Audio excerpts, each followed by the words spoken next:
आप सभी को जय श्री कृष्णा। मैं प्रशांत गुप्ता आज के वीडियो में भगवत गीता का अध्याय नंबर 4 डिस्कस करने जा रहा हूँ। इस वीडियो में हम लोग अध्याय 4 को पूरा समझेंगे, जैसा गीता में लिखा है एज इट इज जानेंगे। चलिए स्टार्ट करते हैं। इससे पहले मैंने आपको अध्याय 1 से लेकर 3 तक वीडियो दिए थे। अगर आपने उसको नहीं देखा है तो आप उसको देख लीजिए, जिसमें मैंने अध्याय 1 में आपको बताया था अर्जुन विषाद योग के बारे में। कैसे अर्जुन युद्ध करने से मना कर रहा है, घबरा रहा है, जो भी उसके आगे समस्या खड़ी हुई है वो समस्या से पीछे भाग रहा है, इसके बारे में समझाया गया है। अध्याय 2 में सांख्य योग के बारे में कि स्थिर पुरुष की बुद्धि कैसी होती है, कर्म करना क्यों जरूरी है, और हमें धर्म के क्षेत्र में कैसे लड़ाई लड़नी है, युद्ध की आवश्यकता क्यों है, ये हमने जाना है। फिर इसके बाद आता है अध्याय नंबर 3 कर्मयोग। इसमें हमने जाना अज्ञानी और ज्ञानवान के लक्षण क्या है, ज्ञानवान और भगवान में क्या समानताएं हैं, कर्म दोनों लोग क्यों कर रहे हैं, यज्ञ कर्मों की आवश्यकता क्यों पड़ती है, ज्ञान और कर्म योग के अनुसार हमें नियत कर्म करना क्यों जरूरी है और श्रेष्ठता क्यों इससे मिलती है। आज के वीडियो में हम लोग अध्याय 4 यानी कि ज्ञान कर्म संन्यास योग को जानेंगे। इसमें श्लोक नंबर 1 से लेके श्लोक नंबर 18 तक सगुण भगवान का प्रभाव और कर्म योग का विषय बताया गया है। श्लोक नंबर 19 से लेके श्लोक नंबर 23 तक योगी महात्मा पुरुषों के आचरण, कैसे आचरण होते हैं योगी पुरुषों के, महात्मा पुरुषों के, और उनकी महिमा का वर्णन किया गया है। श्लोक नंबर 24 से लेके श्लोक नंबर 32 तक आपको फल सहित मतलब रिजल्ट के साथ में अलग अलग यज्ञों का वर्णन किया गया है। श्लोक नंबर 33 से लेके श्लोक नंबर 42 तक आपको ज्ञान की महिमा का वर्णन मिलता है। अब मैं आपको यहाँ पर सारे एक एक करके श्लोक को बताता हूँ और डिस्कस करते हैं आपके साथ में। ये दुनिया की सबसे बेस्ट सेल्फ हेल्प बुक है, सेल्फ लर्निंग की बुक है। आपकी सारी समस्याओं का अंत भगवत गीता से हो जाएगा। ठीक है, चलिए स्टार्ट करते हैं। हम लोगों ने अध्याय 3 तक पहुंच गए थे। अध्याय 4 में अब भगवान श्री कृष्ण बताते हैं अर्जुन को कि उन्होंने ये ज्ञान सबसे पहले किसको दिया था। वो कहते हैं मैंने इस अविनाशी योग को सूर्य से कहा था।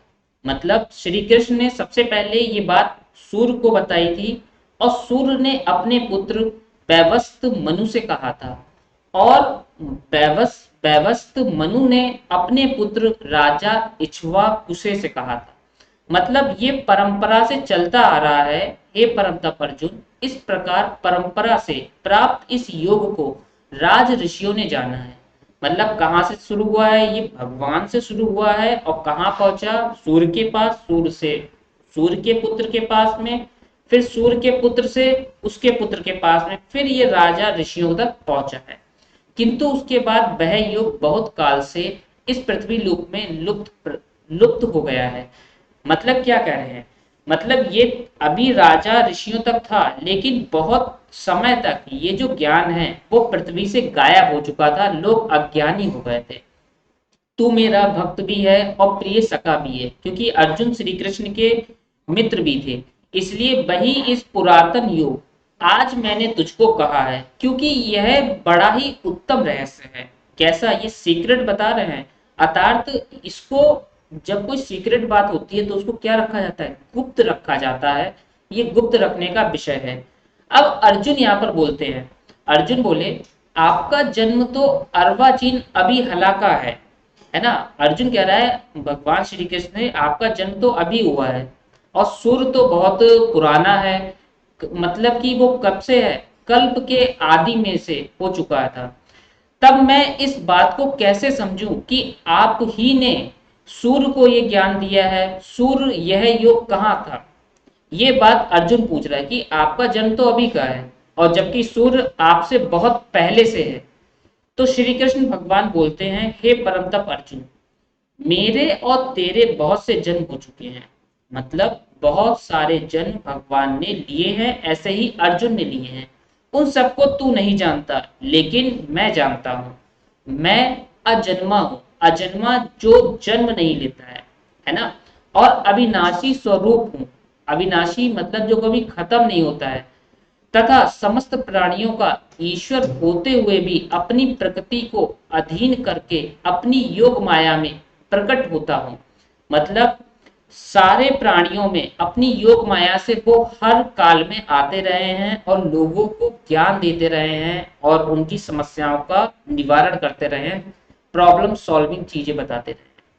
हे भारत, भारत यहाँ पर अर्जुन को ही कहा जा रहा है। जब जब धर्म की हानि और अधर्म की वृद्धि होती है, मतलब जब धर्म खत्म होता है और अधर्म जीतता है, तब तब मैं अपने रूप को रचता हूँ, तब तब वो पृथ्वी पर आते हैं, प्रकट होते हैं, अर्थात साकार रूप से लोगों के सम्मुख प्रकट होता हूँ, साधु पुरुषों द्वारा उद्धार करने के लिए, पाप कर्म करने वालों का विनाश करने के लिए और धर्म की अच्छी तरह से स्थापना करने के लिए मैं युग युग में प्रकट हुआ करता हूँ। ऐसा भगवान अर्जुन को समझा रहे हैं। हे अर्जुन, मेरे जन्म और कर्म दिव्य, मतलब कि निर्मल और अलौकिक है। इस प्रकार जो मनुष्य तत्व से जान लेता है, वह शरीर को त्याग कर, मतलब जो ये बॉडी है उसको त्याग कर फिर जन्म को प्राप्त नहीं होता है, किंतु मुझे ही प्राप्त होता है। मतलब वो बार बार जन्म मरण की चक्कर से मुक्त हो जाता है और वापस किसमें मिल जाता है, भगवान में ही मिल जाता है।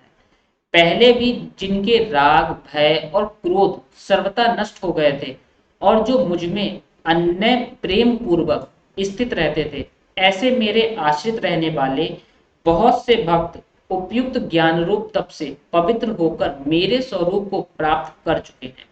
हे अर्जुन, जो भक्त मुझे जिस प्रकार भजते हैं, मैं भी उनको उसी प्रकार भजता हूँ। जैसे उनके भक्त भजते हैं, पूजा अर्चना करते हैं, वैसे ही वो भी उनकी करते हैं, क्योंकि सभी मनुष्य सब प्रकार से मेरे ही बताए अनुसरण करते हैं। जैसा जैसा भगवान बताते हैं वैसा वैसा अनुसरण करते हैं। इस मनुष्य लोक में कर्मों के फल को चाहने वाले लोग देवताओं का पूजन किया करते हैं, क्योंकि उनको कर्मों से उत्पन्न होने वाली सिद्धि शीघ्र मिल जाती है। क्योंकि जो आप वह करते हैं, जो आप कर्म करते हैं, उसी से आपको जल्दी प्रोग्रेस मिलती है, जल्दी सिद्धि मिल जाती है। जैसे कि ब्राह्मण, क्षत्रिय, वैश्य, शूद्र, इन चार वर्णों का समूह गुण और कर्मों के विभाग पूर्वक मेरे द्वारा रचा गया है। जैसे ब्राह्मण का काम क्या है, ब्राह्मण ज्ञान देने का काम है, शिक्षा वितरित करने का काम है। क्षत्रिय हुआ युद्ध के लिए, वैश्य हुआ व्यापार के लिए। ऐसे ही इन चारों वर्णों का वर्णन किया गया है, उसी के अकॉर्डिंग ये चार वर्ण बनाए गए हैं। इस प्रकार उस सृष्टि रचना आदि कर्म का कर्ता होने पर भी मुझ अविनाशी परमेश्वर को तू वास्तव में अकर्ता ही जान। मतलब क्या जान, अकर्ता मतलब करने वाला कोई और है। कर्मों के फल में मेरी स्पृहा नहीं है, इसलिए मुझे कर्म लिप्त नहीं करते हैं। मतलब वो कर्म तो कर रहे हैं लेकिन कर्म में वो खुद लिप्त नहीं है। इस प्रकार जो मुझे तत्व से जान लेता है, वह भी कर्मों से नहीं बनता है। जो मुझे तत्व से जान लेगा वो कर्मों से नहीं बनता है। कर्म करता है लेकिन कर्मों से बंधता नहीं है। पूर्व काल में मुमुक्षुओं ने भी इस प्रकार जानकर ही कर्म किए हैं, इसलिए तू भी पूर्वजों द्वारा जो पहले थे सदा से किए जाने वाले कर्मों को ही कर। कर्म क्या है, अब यहाँ पर पूछा जा रहा है, और अकर्म क्या है। इस प्रकार इसका निर्णय करने में बुद्धिमान पुरुष भी मोहित हो जाते हैं। जो बहुत बुद्धिमान है वो भी क्या हो जाते हैं, मोहित। इसलिए वह कर्म तत्व मैं तुझे भली भांति समझाकर कहूंगा, जिसे जानकर तू अशुभ से, मतलब कि कर्म बंधन से मुक्त हो जाएगा। जो ये कर्म करने का बंधन है उससे तू आजाद हो जाएगा। और आजादी मुझे लगता है सबको पसंद है, चाहे जानवर हो या इंसान हो। कर्म का स्वरूप भी जानना चाहिए और अकर्म का स्वरूप भी, राइट। दोनों के हमें स्वरूप जानने चाहिए और विकर्म का स्वरूप भी जानना चाहिए, क्योंकि कर्म की गति गहन है, राइट। जो मनुष्य कर्म में अकर्म देखता है, जो किसमें देख रहा है, कर्म में अकर्म, और जो अकर्म में कर्म देखता है, वह मनुष्य में बुद्धिमान है और वह योगी समस्त कर्मों को करने वाला है, जिसके संपूर्ण शास्त्र सम्मत कर्म बिना कामना और संकल्प के होते हैं, तथा जिसके समस्त कर्म ज्ञान रूप अग्नि के द्वारा भस्म हो गए हैं। यानी कि जो ज्ञान रूप अग्नि है उसके द्वारा उसके सारे कर्म भस्म हो गए हैं। उस महापुरुष को ज्ञानी जन भी पंडित कहते हैं। क्या कहते हैं उनको? पंडित। जो पुरुष समस्त कर्मों में और उनके फल में आसक्ति सर्वथा त्याग करके संसार के आश्रय से रहित हो गया है, राइट, कर्म में भी है लेकिन फल में उसमें नहीं पड़ा है, फल के वेट में नहीं है, और उसके बावजूद उन सबसे आजाद हो गया है और परमात्मा में नित्य तृप्त है, वह कर्मों में भली भांति बरतता हुआ भी वास्तव में कुछ भी नहीं करता है। जिसका अंतःकरण, अंतःकरण मतलब अंदर से, इंटरनल, और इंद्रियों के सहित शरीर जीता हुआ है, और जिसने समस्त भोगों की सामग्री का परित्याग कर दिया है, ऐसा आशा रहित पुरुष केवल शरीर संबंधी कर्म करता हुआ भी पापों को प्राप्त नहीं होता है ना। जिसने ये सब चीजें कर ली हैं तो वो कर्म तो कर रहा है लेकिन कर्म की वजह से उनसे होने वाले पाप में नहीं पड़ेगा और कर्म के बंधन से मुक्त हो चुका है। आगे बताते हैं, जो बिना इच्छा के अपने आप प्राप्त हुए पदार्थ में सदा संतुष्ट रहता है, जिसमें ईर्ष्या का सर्वथा अभाव हो गया है, जो हर्ष शोक आदि द्वंद्वों से सर्वथा अतीत हो गया है, मतलब सुख दुख में ही पड़ा हुआ है, ऐसा सिद्धि और असिद्धि में सम रहने वाला कर्म योगी कर्म करता हुआ भी उनसे बंधता नहीं है, मतलब वो आजाद हो जाता है कर्म से।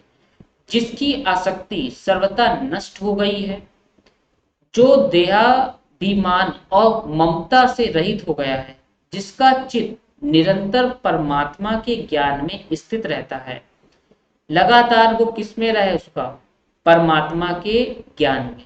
ऐसा केवल यज्ञ संपादन के लिए कर्म करने वाले मनुष्य के संपूर्ण कर्म भली भांति विलीन हो जाते हैं। जिस यज्ञ में अर्पण या आदि भी ब्रह्मा है और हवन किए जाने योग्य द्रव्य भी ब्रह्मा है, तथा ब्रह्म रूप कर्ता के द्वारा ब्रह्म रूप अग्नि में आहुति देना रूप क्रिया भी ब्रह्मा है। उस ब्रह्मा कर्म में स्थित रहने वाले योगी द्वारा प्राप्त किए जाने वाले योग फल भी ब्रह्मा ही है, मतलब जो योगी जो फल पा रहा है वो फल भी ब्रह्मा है, यानी कि सब पूरी एक साइकिल हो गई है और वो सब क्या है? ब्रह्म है ये। दूसरे योगी जन देवताओं के पूजन रूप यज्ञ का ही भली भांति अनुष्ठान किया करते हैं, और जो दूसरे योगी जन है वो भी क्या करते हैं? पूजन रूप में अनुष्ठान किसका करते हैं? देवताओं का। और अन्य योगी जन पर ब्रह्मा परमात्मा रूप अग्नि में अवेद दर्शन रूप यज्ञ के द्वारा ही आत्म रूप यज्ञ का हवन किया करते हैं। अन्य योगी जन श्रोत आदि समस्त इंद्रियों को संयम रूप अग्नियों में हवन किया करते हैं। कैसी? संयम रूप, पेशेंस। और दूसरे योगी लोग शब्द आदि समस्त विषयों को इंद्रिय रूप अग्नियों में हवन किया करते हैं। दूसरे योगी जन इंद्रियों की संपूर्ण क्रियाओं को और प्राणों की समस्त क्रियाओं को ज्ञान से प्रकाशित आत्म संयम योग रूप अग्नि में हवन किया करते हैं, मतलब आत्म संयम योग रूप अग्नि में हवन करते हैं। फिर आगे बता रहे हैं, कई पुरुष द्रव्य संबंधी यज्ञ करने वाले हैं, जितने ही तपस्या रूप, जैसे तपस्या होती है, यज्ञ करने वाले हैं, तथा दूसरे कितने ही योग रूप यज्ञ करने वाले हैं, कितने ही अहिंसा आदि 30 व्रतों से युक्त यत्नशील पुरुष स्वाध्याय रूप ज्ञान यज्ञ करने वाले हैं। दूसरे कितने ही योगी जन अपान वायु में प्राण वायु को हवन करते हैं, वैसे ही अन्य योगी जन प्राण वायु में, प्राण वायु मतलब जो ऑक्सीजन है, को अपान वायु को हवन करते हैं, तथा अन्य कितने ही नियमित आहार करने वाले प्राणायाम परायण पुरुष प्राण और अपान की गति को रोककर प्राणों को प्राणों में ही हवन किया करते हैं, मतलब जो आने जाने को सांस रोक लेते हैं उसी में ही बैठकर, है ना, सांस ना आ रही ना सांस जा रही है, डेड बॉडी बनाकर हवन करते हैं। ये सभी साधक यज्ञों द्वारा पापों का नाश कर देने वाले और यज्ञों को जानने वाले हैं। हे कुरुक्षेत्र अर्जुन, यज्ञ से बचे हुए अर्मता का अनुभव करने वाले योगी जन सनातन पर ब्रह्मा परमात्मा को प्राप्त होते हैं, और यज्ञ न करने वाले पुरुषों के लिए तो यह मनुष्य लोक भी सुखदायक नहीं है। फिर परलोक कैसे सुखदायक हो सकता है ना। जो यज्ञ करते हैं तो उन्हें सुख, हैप्पीनेस हर जगह है, लेकिन जो यज्ञ ही नहीं करते हैं तो उनके लिए मनुष्य लोग, मतलब कि जो ये अर्थ पे लिविंग बॉडी, ये क्या है, सुखदायक नहीं है। और फिर परलोक कैसे सुखदायक होगा। इसी प्रकार और भी बहुत तरह के यज्ञ वेद की वाणी में विस्तार से कहे गए हैं। उन सबको तू मन, इंद्रिय और शरीर की क्रिया द्वारा संपन्न होने वाले जान। इस प्रकार तत्व से जानकर उनके अनुष्ठान द्वारा तू कर्म बंधन से सर्वथा मुक्त हो जाएगा। जब आप जान जाएंगे तो आप इन कर्म बंधनों से मुक्त हो जाएंगे। हे परम तप अर्जुन, द्रव्यमय यज्ञ की अपेक्षा ज्ञान यज्ञ अत्यंत श्रेष्ठ है, तथा यावन मात्र संपूर्ण कर्म ज्ञान में समाप्त हो जाते हैं। उन ज्ञान को तू तत्वदर्शी ज्ञानियों के पास जाकर समझ। जो तत्वदर्शी ज्ञानी है उनके पास जाकर इनको समझ, जिन्होंने ये रास्ता अपनाया है। उनको भली भांति दंडवत प्रणाम करने से, उनकी सेवा करने से और कपट छोड़कर सरलता पूर्वक प्रश्न करने से वे पर परमात्म तत्व को भली भांति जानने वाले ज्ञानी महात्मा तुझे उस तत्व का ज्ञान का उपदेश कहेंगे। क्योंकि देखो, क्वेश्चनिंग करना बहुत इंपॉर्टेंट है। जब तक आप क्वेश्चन नहीं करेंगे तो आंसर नहीं मिलेगा। और क्वेश्चन किससे करना है ये भी बात आपको पता होनी चाहिए। क्वेश्चन आप सही व्यक्ति से कर रहे हैं या नहीं कर रहे हैं, पता चले उसको।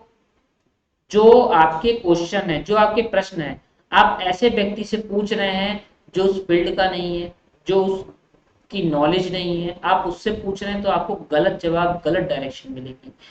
क्वेश्चन सही व्यक्ति से करना भी बहुत जरूरी है, ऐसा इसमें बताया जा रहा है।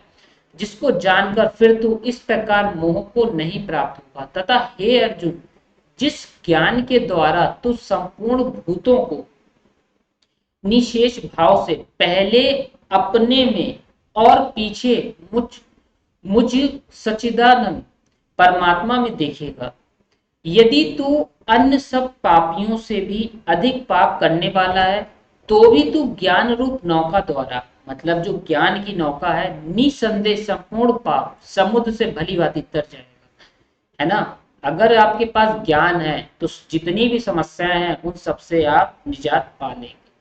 क्योंकि हे अर्जुन, जैसे प्रज्वलित अग्नि, जैसे जलती हुई अग्नि ईंधन को भस्मय कर देता है ना, जो भी चीज है उसे क्या कर देगा, ऐश, राख बना देगा, वैसे ही ज्ञान रूप अग्नि संपूर्ण कर्मों को भस्मय कर देती है।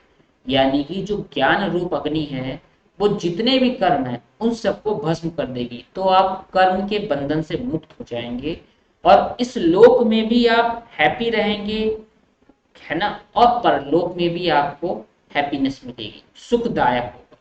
इस संसार में, इसी को कहते हैं परम आनंद। इस संसार में ज्ञान के समान पवित्र करने वाला निसंदेह कुछ भी नहीं है। उस ज्ञान को कितने ही काल से कर्म योग के द्वारा शुद्धांतकरण हुआ मनुष्य अपने आप में परमात्मा में पा लेता है। जितेंद्रिय, जिसने इंद्रियों को जीत लिया है, साधन परायण और श्रद्धावान मनुष्य ज्ञान को प्राप्त होता है, तथा ज्ञान को प्राप्त होकर वह बिना विलंब के, मतलब जब उसे ज्ञान प्राप्त हो जाएगा तो आप बताइए बिना देरी के तुरंत ही वो भगवत प्राप्ति रूप में परम शांति को प्राप्त हो जाता है। किसको, पीस, साइलेंस, एब्सल्यूट साइलेंस को वो मिल जाता है। विवेकहीन और श्रद्धा रहित, जिनको बुद्धि नहीं है और जिसके श्रद्धा नहीं है, संशय युक्त, जो कंफ्यूज रहते हैं मनुष्य, परमात्म परमार्थ से अवश्य भ्रष्ट हो जाता है। ऐसे संशय युक्त मनुष्य के लिए यह ना यह लोक है, ना परलोक है, और ना सुख ही है। मतलब उसको ना यहाँ आराम है, ना वहां आराम है, सुख उसको कहीं नहीं है। हे धनंजय, जिसने कर्म योग की विधि से, किस योग की? कर्म योग की विधि, जो मैंने इस वीडियो से पहले अध्याय 3 में बताई है, समस्त कर्मों का परमात्मा में अर्पण कर दिया है, और जिसने विवेक द्वारा, मतलब बुद्धि के द्वारा, समस्त संशयों का नाश कर दिया है, ऐसे वश में किए हुए अंतःकरण करने वाले पुरुषों को कर्म नहीं बांधते हैं। बात समझ में आ रही है आपको? इसलिए हे भारतवंशी अर्जुन, तू हृदय में, किसमें? हृदय में स्थित इस अज्ञान जनित अपने संशय का विवेक ज्ञान रूप तलवार द्वारा छेदन करके समस्त रूप कर्म योग में स्थित हो जा और युद्ध के लिए खड़ा हो जा। श्री कृष्ण जी कहते हैं, मतलब तुम अपनी ज्ञान से दो धारी तलवार बना लो, विवेक ज्ञान रूप से ऐसी तलवार बना लो जिससे जो ये संशय है, उस संशय को, उस कंफ्यूजन को पूरी तरह से खत्म कर दो, उसको मार दो, उसमें छेद कर दो, अपने कर्म योग में स्थित हो जा। कर्म योग क्या है? युद्ध के लिए खड़े हो जा। जिस युद्ध के लिए तुम्हें यहाँ पर बुलाया गया है और जिसमें तुम्हारा अपमान हुआ है ना, वो सारी चीजें युद्ध करके तुम्हें वापस मिलेंगी। तो ऐसा श्री कृष्ण अर्जुन को इस अध्याय में बता रहे हैं।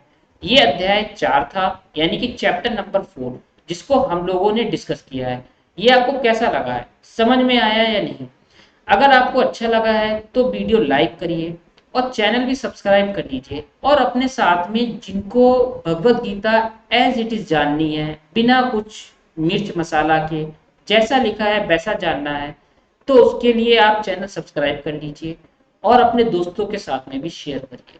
जिससे क्या होगा, उनको जीवन की समस्याओं का निजात मिलेगा, और कैसे प्रॉब्लम से लड़ना है, कैसे हमें समस्या को पहले समझना है, कैसे हमें अपने आप को इम्प्रूवमेंट करना है, कैसे हमें दूसरों के लिए कुछ करना है, कैसे हमें अपने ज्ञान का इस्तेमाल करके अपनी समस्याओं के साथ में परम आनंद को प्राप्त करना है, इस लोक में भी और परलोक में भी। ये सारी बातें जानने के लिए ये अध्याय था। मिलते हैं नेक्स्ट अध्याय में, तब तक के लिए आप सभी को जय श्री कृष्ण।